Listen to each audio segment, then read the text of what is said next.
ನಮಸ್ಕಾರ ರೈತ ಬಾಂಧವರ ಗ್ರೇಟ್ ಮಾಸ್ಟರ್ ಯೂಟ್ಯೂಬ್ ಚಾನಲ್ಗೆ ಆತ್ಮೀಯ ಸ್ವಾಗತ.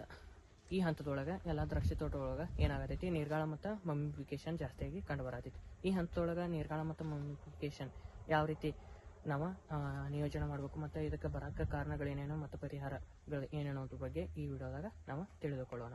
ಇವಾಗ ಎಲ್ಲ ರೈತರು ಜಾಸ್ತಿಯಾಗಿ ಕೆಲವೊಂದಿಷ್ಟು ಕ್ಯಾನ್ಗಳು ಮತ್ತು ಈಗ ಮಿಸ್ರಿ ಮ್ಯಾಲ್ ಡೆವಲಪ್ಮೆಂಟ್ ಆಗಿ ಜಾಸ್ತಿಯಾಗಿ ಮ್ಯಾನೇಜ್ಮೆಂಟ್ ಮಾಡ್ತಿರ್ತಾರೆ. ಆದ ಕಾರಣದಿಂದನೂ ಕೂಡ ಜಾಸ್ತಿಯಾಗಿ ಇವಾಗ ಪೊಟ್ಯಾಷಿಯಮ್ ಸೊನೈಟ್ ಬಿಟ್ಕೊಂಡಿನಿ ರೀ, ಆದರೆ SOP ಒಂದು 2 ಬ್ಯಾಗ್ ಬಿಟ್ಟೀನಿ, ಪೊಟ್ಯಾಷಿಯಮ್ ಸೊನೈಟ್ 2 ಬ್ಯಾಗ್ ಬಿಟ್ಟೀನಿ ರೀ, ಆದರೂ ನಮ್ಮ ಪ್ಲಾಟ್ನಾಗ ಮಮ್ಮಿಫಿಕೇಶನ್ ಕಂಟ್ರೋಲ್ ಆಗತ್ತಿಲ್ಲ ಮತ್ತು ನೀರ್ಗಾಳ ಜಾಸ್ತಿ ಆಗತ್ತೈತೆ ಅನ್ನೋದು ಜಾಸ್ತಿಯಾಗಿ ಈಗ ರೈತರು ಹೇಳಕತ್ತಾರೆ. ಆದರೆ ಈ ರೀತಿ ಆಗಕ್ಕೆ ಕಾರಣಗಳು ಏನೇನಪ್ಪ ಅಂತಂದ್ರೆ, ಮೊದಲು ನಿಮ್ಮ ಪ್ಲಾಟ್ನಾಗ ನ್ಯೂಟ್ರಿಯೆಂಟ್ ಮ್ಯಾನೇಜ್ಮೆಂಟ್ ಸರಿಯಾಗಿ ಇರದೇ ಇರುವ ಕಾರಣದಿಂದ ಕೂಡ ನಿಮ್ಮ ಪ್ಲಾಟ್ನಾಗ ಜಾಸ್ತಿಯಾಗಿ ಮಮ್ಮಿಫಿಕೇಶನ್ ಆಗ್ತೈತಿ. ಮತ್ತು ಈಗ ನಿಮ್ಮ ಪ್ಲಾಟ್ನಾಗ ಜಾಸ್ತಿಯಾಗಿ SOP ಅಥವಾ ಪೊಟ್ಯಾಷ್ ಮ್ಯಾನೇಜ್ಮೆಂಟ್ ಸರಿಯಾಗಿರಲಿಲ್ಲ, ಪೊಟ್ಯಾಷ್ ನಿಮ್ಮ ಪ್ಲಾಟ್ನಾಗ ಲೆವೆಲ್ ಕಮ್ಮಿ ಇತ್ತಂದ್ರೆ ಇದರಿಂದ ಕೂಡ ನಿಮ್ಮ ಪ್ಲಾಟ್ನಾಗ ಮಮ್ಮಿಫಿಕೇಶನ್ ಆಗಕ್ಕೆ ಕಾರಣ ಆಗ್ತೈತಿ. ಮತ್ತು ಅತಿಯಾದ ಲೋಡ್ ಅಂದ್ರೆ ಈಗ ಗೊನಿ ಬಂಚಸ್ ಜಾಸ್ತಿಯಾಗಿ ನಿಮ್ಮ ಪ್ಲಾಟ್ನಾಗ ಇಟ್ಟಿರ್ತಿರಲ್ಲ, ಈ ಕಾರಣದಿಂದನೂ ಕೂಡ ನಿಮ್ಮ ಪ್ಲಾಟ್ನಾಗ ಮಮ್ಮಿಫಿಕೇಶನ್ ಆಗಕ್ಕೆ ಕಾರಣ ಆಗ್ತೈತಿ. ಮತ್ತು ಮ್ಯಾಗ್ನೀಷಿಯಮ್ ಕ್ಯಾಲ್ಸಿಯಂ ಕೊರತೆಯಿಂದ ಕೂಡ ನಿಮ್ಮ ಪ್ಲಾಟ್ನಾಗ ಮಮ್ಮಿಫಿಕೇಶನ್ ಆಗಕ್ಕೆ ಕಾರಣ ಆಗ್ತೈತಿ.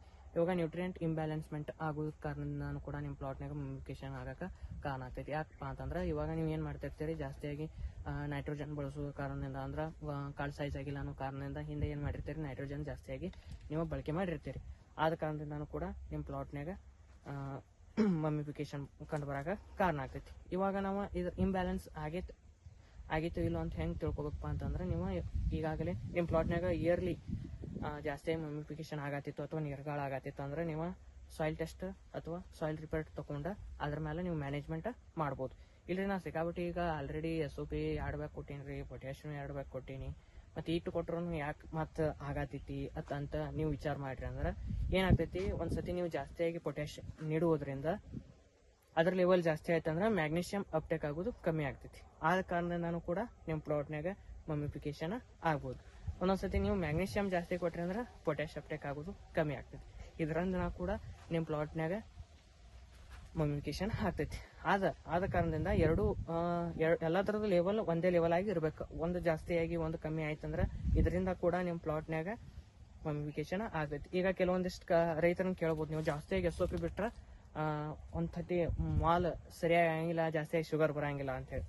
ಅದು ಯಾವ ಕಾರಣದಿಂದ ಆಗ್ತೈತೆ ಅಂದ್ರೆ, ಅದ್ರ ಲೆವೆಲ್ ಜಾಸ್ತಿ ಆಯ್ತಂದ್ರೆ ಬೇರೆದ್ರ ಇಂಬ್ಯಾಲೆನ್ಸ್ ಆಗಿ ಅಪ್ಟೇಕ್ ಆಗೋದು ಕಮ್ಮಿ ಆಗ್ತೈತಿ. ಆದ ಕಾರಣದಿಂದ ಈ ರೀತಿ ಆಗ್ತೈತಿ. ನೀವು ಜಾಸ್ತಿಯಾಗಿ ಗೊನಿ ಹಿಗಿಸಿದ್ರೆ ಅಂದ್ರೆ ಅದರಿಂದ ಕೂಡ ಮಮ್ಮಿಫಿಕೇಶನ್ ಆಗ್ಬೋದು. ಇವಾಗ ಈ ಪ್ಲಾಟ್ನಾಗ ನೋಡ್ಕೋಬಹುದು, ನೀವು ಅಷ್ಟೊಂದು ಜಾಸ್ತಿಯಾಗಿ ಇಲ್ಲಿ ಮಮ್ಮಿ ಆಗಿಲ್ಲ ಅಂದ್ರೆ ಗೊನಿಗಳು ಒಂದೇ ಲೆವೆಲ್ ಅದಾವು ಮತ್ತು ಜಾಸ್ತಿಯಾಗಿ ಹಿಗಿಸಿಲ್ಲ. ನೋಡ್ಬೋದು ನೀವು ಜಾಸ್ತಿಯಾಗಿ ಕಾಳು ಕೂಡ ಇದನ್ನು ಮಾಡಿಲ್ಲ. ನ್ಯೂಟ್ರಿಯೆಂಟ್ ಮ್ಯಾನೇಜ್ಮೆಂಟ್ ಕೂಡ ಸರಿಯಾಗೈತಿ. ಪ್ರತಿಯೊಂದು ಪ್ಲಾಟ್ ಲೋಡ್ ಐತಿ, ಬಟ್ ಯಾವುದೇ ರೀತಿಯ ಮಮ್ಮಿಫಿಕೇಶನ್ ಇಲ್ಲಿ ಇಲ್ಲ.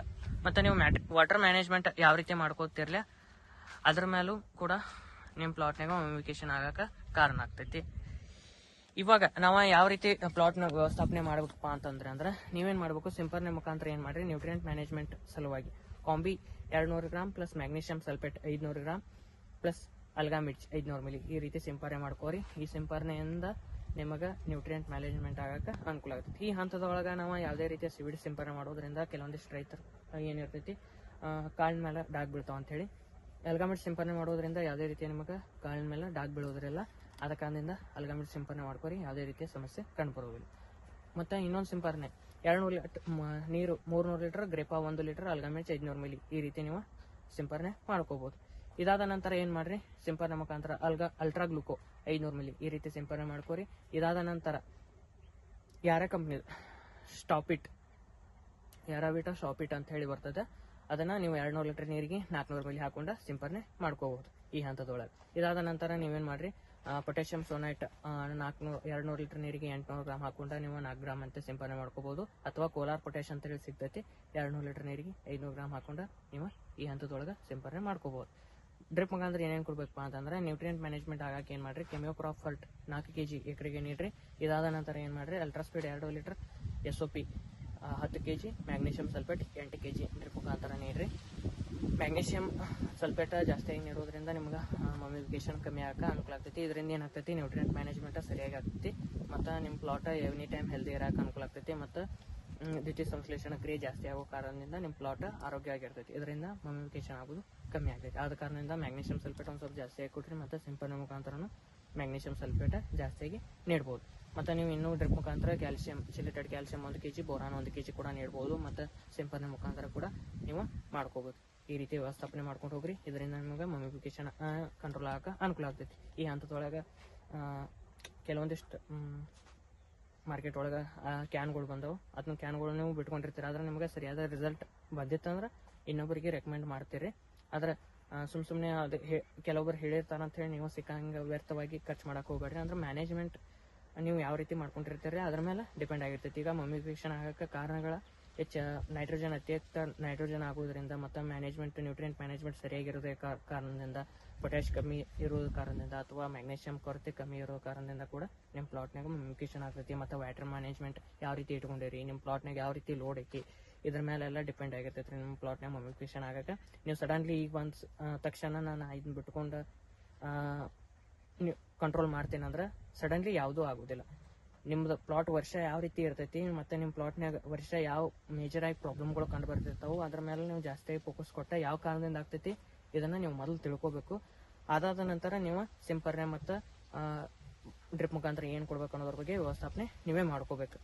ಈಗ ಕೆಲವೊಂದಿಷ್ಟು ಇದನ್ನ ನೋಡಿ ಮಾಡ್ತೀನಿ, ಆ ರೀತಿ ಮಾಡ್ಕೋತೀನಿ, ಈ ರೀತಿ ಮಾಡ್ಕೋತೀನಿ ಅಂದ್ರೆ ಯಾವುದೂ ಸಡನ್ಲಿ ಆಗಿ ಆಗೋದಿಲ್ಲ ರೀ. ಅಂದ್ರೆ ಮ್ಯಾನೇಜ್ಮೆಂಟ್ ಕೆಲವೊಬ್ರದ್ದು ಕೆಲವು ರೀತಿ ಬೇರೆ ಬೇರೆ ಥರ ಇರ್ತೈತಿ. ಆದ್ರೆ ಅವ್ರದ್ದು ಮಾಡೋದಕ್ಕೆ ನೀವು ಮಾಡೋದಕ್ಕೆ ಡಿಫರೆನ್ಸ್ ಆಗ್ತೈತಿ. ಈಗ ಅವ್ರ ಪ್ಲಾಟ್ ಒಂದು ಲೆವೆಲ್ ಎಲ್ಲ ನ್ಯೂಟ್ರಿಯೆಂಟ್ ಮ್ಯಾನೇಜ್ಮೆಂಟ್ ಸರಿಯಾಗಿರ್ತೈತಿ. ಅವ್ರು ಏನೋ ಒಂದು ತಂದುಬಿಟ್ಟು ತಕ್ಷಣ ಅದು ರಿಸಲ್ಟ್ ಕೊಡ್ತಂದ್ರೆ ಅವ್ರು ನಿಮ್ಗೆ ಹೇಳ್ರಿ ಅಂದ್ರೆ ನಿಮ್ಮ ಪ್ಲಾಟ್ನಾಗೂ ಅದೇ ರಿಸಲ್ಟ್ ಕೊಡ್ತೈತೆ ಅನ್ನೋದು ಕಾರಣ ಆಗ್ತಿರಲ್ಲ. ಆದ್ರೆ ನಿಮ್ಮ ಪ್ಲಾಟ್ನಾಗ ನ್ಯೂಟ್ರಿಯೆಂಟ್ ಇಂಬ್ಯಾಲೆನ್ಸ್ಮೆಂಟ್ ಇತ್ತಂದ್ರೆ ನೀವು ಆ ಕ್ಯಾನ್ ಬಿಡೋದ್ರಿಂದ ಯಾವುದೇ ರೀತಿಯ ನಿಮಗೆ ಪರಿಹಾರನೂ ಸಿಗೋದಿಲ್ಲ ಮತ್ತು ಯಾವುದೇ ರೀತಿಯ ಇದನ್ನು ಕೂಡ ಆಗೋದಿಲ್ಲ.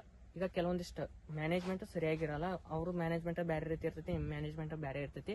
ಆದ ಕಾರಣದಿಂದ ನೀವು ಸಾಯಿಲ್ ರಿಪೋರ್ಟ್ ಟೆಸ್ಟ್ ಮಾಡೋದು ಇವೆಲ್ಲ ಜಾಸ್ತಿಯಾಗಿ ಮೇಜರ್ಗಳು ಅದಾವೆ. ನಿಮ್ಮ ಪ್ಲಾಟ್ನಾಗ ಯಾವ್ಯಾವ ರೀತಿ ಕಾರಣಗಳು ಕಂಡು ಬರ್ತಾವೆ ಮತ್ತು ಯಾವ ಸಮಸ್ಯೆ ಐತಿ ವರ್ಷ ಅದನ್ನೆಲ್ಲ ಒಂದು ಲಿಸ್ಟ್ ಮಾಡ್ಕೋರಿ. ಅದ್ರ ಮೇಲೆ ನೀವು ಜಾಸ್ತಿಯಾಗಿ ಸ್ಟಡಿ ಮಾಡಿರಿ ಮತ್ತು ನೀವು ಅದಕ್ಕೆ ಏನೇನು ಕೊಡ್ಬೇಕು ಅನ್ನೋದ್ರ ಬಗ್ಗೆ ನೀವು ತಿಳ್ಕೊಬೇಕು.